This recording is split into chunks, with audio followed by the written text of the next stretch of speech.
I felt life. I've been sent back to my task. I am Gandalf White. And I come back to you now. At the turn of the tide. I cannot tell. We came all this way, but now comes the day to bid you farewell.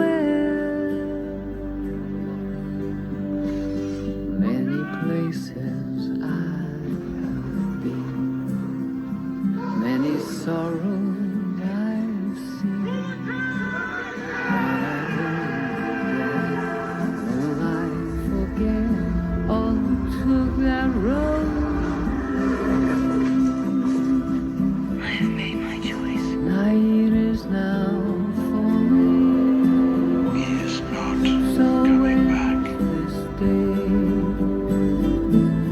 the road is now You want to pick a fight?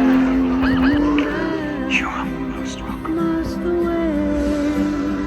Over hill and under tree, the lands where never light is shone, by silver streams that run down to the sea. Here's what I'm going to reinforce. Has the great sign in heaven come and gone? Yes, it has. September 23rd, 2017. Identical to what the Bible said it would be. It's a marker in time that no man on earth can change. The movement of the stars was put into motion long before humanity was even a concept. That's the whole point of it being written in the stars. Nothing you can do to change it. Written in the stars. This is the interpretation of the sign. That's the incredible importance of it. What's it all got to do with anything? Well, after the great sign in heaven, some figures come onto the scene in human history. They're known as the two witnesses of Revelation. They will prophesy for 1260 days clothed in sackcloth. Well, let's go to Revelation 12. A great sign appeared in heaven, a woman clothed with the sun, with the moon under her feet, and a crown of 12 stars on her head. She was pregnant, cried out in pain as she was about to give birth. Then another sign appeared in heaven, an enormous red dragon with 7 heads and 10 horns and 7 crowns on its heads. Its tail swept a third of the stars out of the sky and flung them to the earth. The dragon stood in front of the woman who was about to give birth, so that it might devour her child the moment he was born. She gave birth to a son, a male child who will rule all nations with an iron scepter. And her child was snatched up to God and to his throne. The woman fled into the wilderness to a place prepared for her by God, where she might be taken care of for 1260 days. Why would God want to take care of said woman for 1260 days? Do you think it could be because his two witnesses are prophesying on the earth for 1260 days? Clothes in sackcloth. They are the 2 olive trees and the 2 lampstands, and they stand before the Lord of the earth. If anyone tries to harm them, fire comes from their mouths and devours their enemies.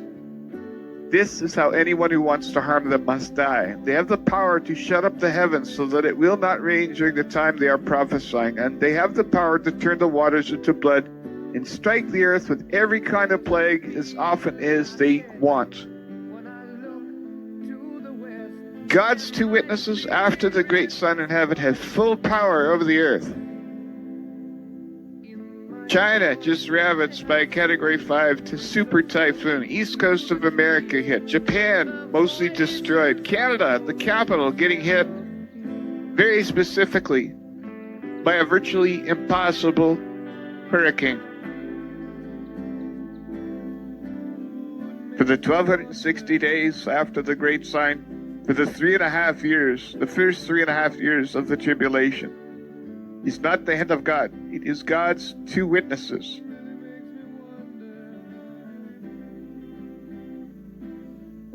Now, when they have finished their testimony, the beast that comes up from the abyss will attack them. The beast of Revelation and Satan, two different figures. Satan is cast down from the heavens. The beast comes up from the abyss, the underworld.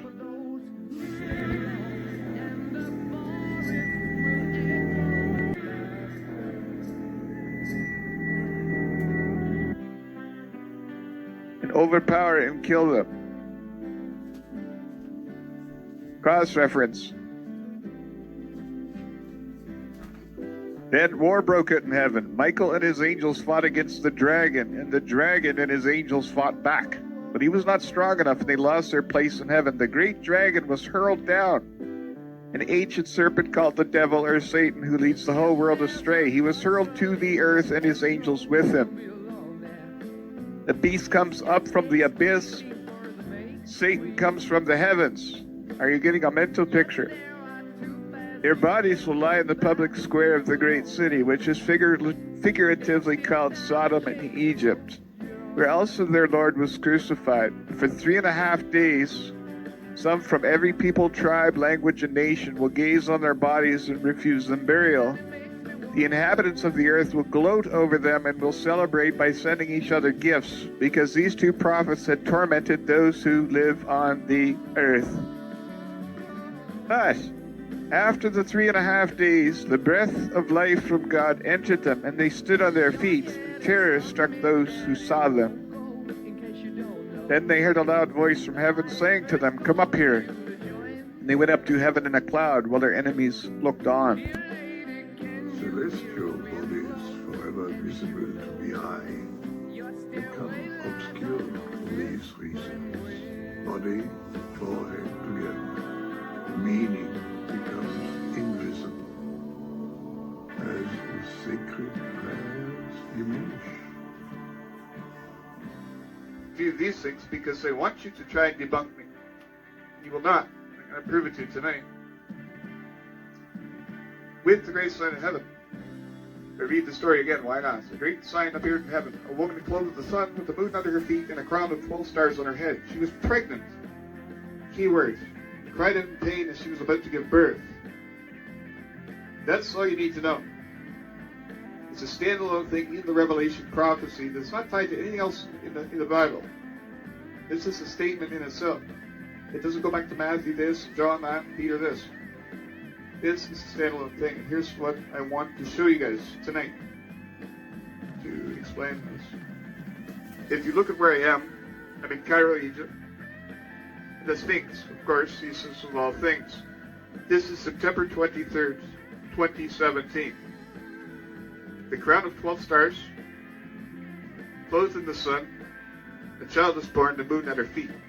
Day after day, these weird things, it's disturbing. But I want to keep on point. So he talks about a star and a second sun appearing. I'm going to go through the story. Let's say it one more time here. I'm going to get back on point. Not far from Cancer, towards the north, the bearded star appears. Susa, Siena, Erythia, Eritrea. Rome's great one dies the night it disappears. Okay. I want to keep going, and you guys. During the appearance of the bearded star, the three great princes enemies make. Struck from the sky, earthly peace trembles. Po, Tiber floods. Serpent put upon the shore.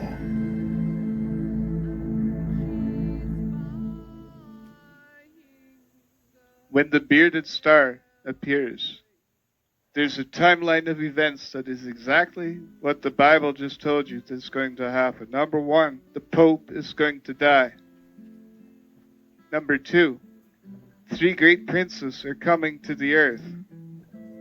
You know how, I guess for Christian, it'd be like the Father, the Son, and the Holy Ghost. Invert that trilogy. You got the Antichrist, a secret figure, and Satan himself, all coming at the same time. The three princes. Now, a lot of people say Islam is Islam. Can't say that it's not, but that's not what's important. He showed you when he was talking. There's 4 towns, amazingly, that happen to line up with a straight line.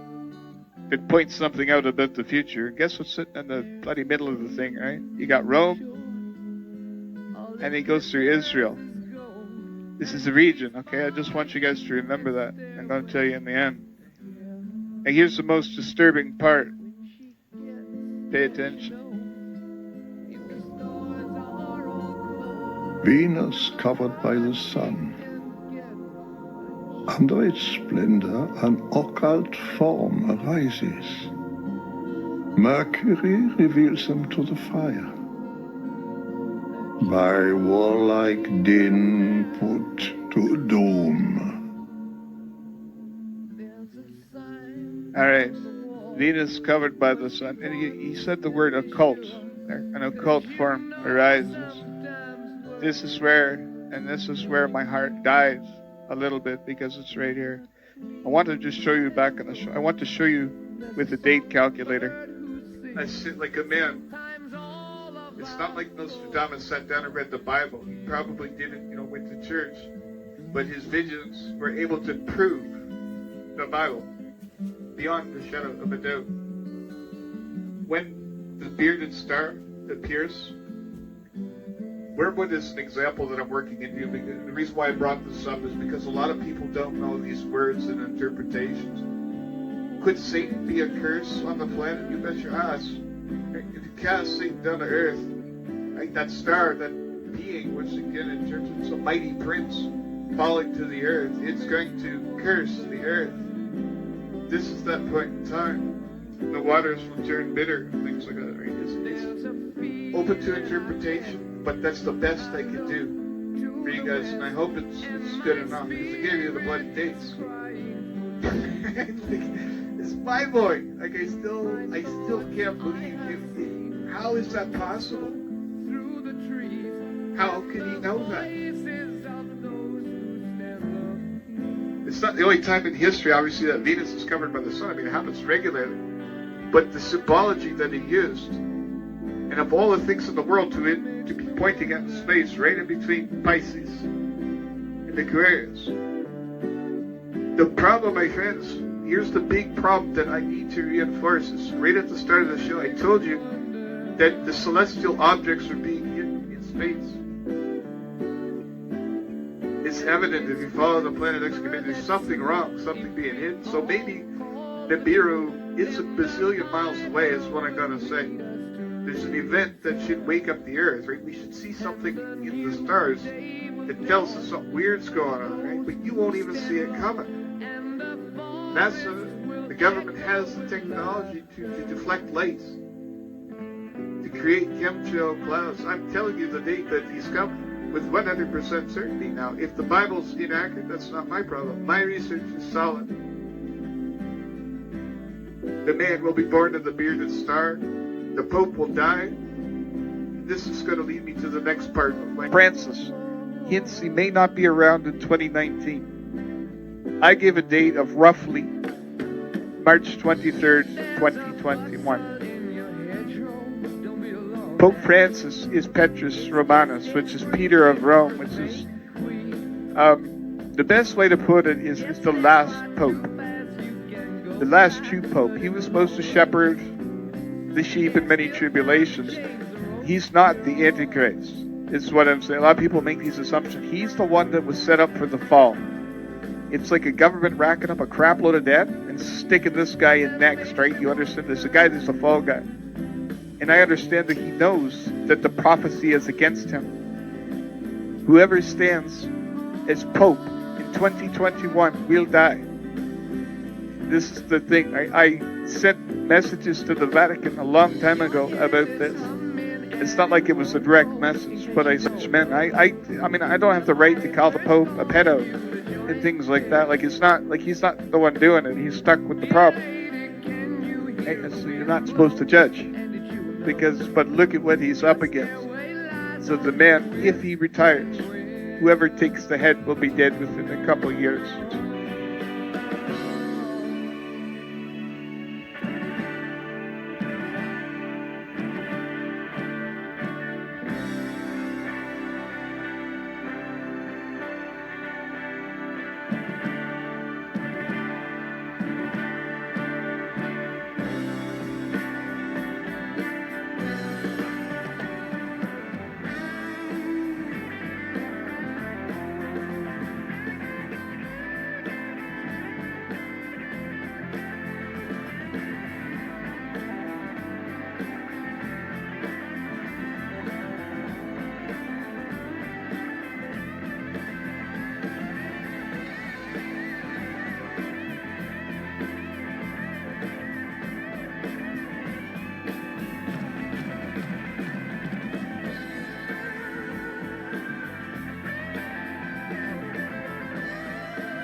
Girl.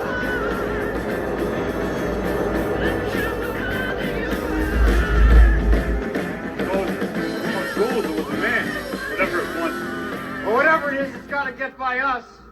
Right. Go get her, Ray.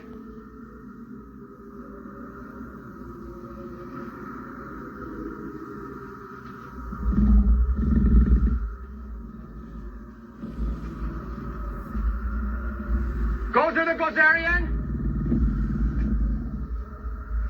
Good evening. As a duly designated representative of the city, county, and state of New York, I order you to cease any and all supernatural activity and return forthwith to your place of origin or to the nearest convenient parallel dimension. That ought to do it. Thanks very much, Ray. Are you a god?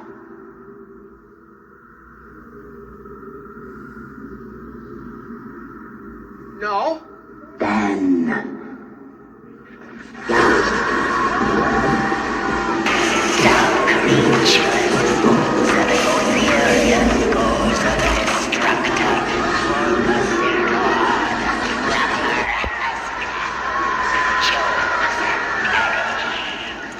What do you mean, choose? We don't understand. Choose the form of the destructor. Ray. The choice is made. You're God. Yes. There's a lady who's sure all that glitters is gold. The world is changed. I feel it in the water. I feel it in the earth. I smell it in the air. Much that once was is lost.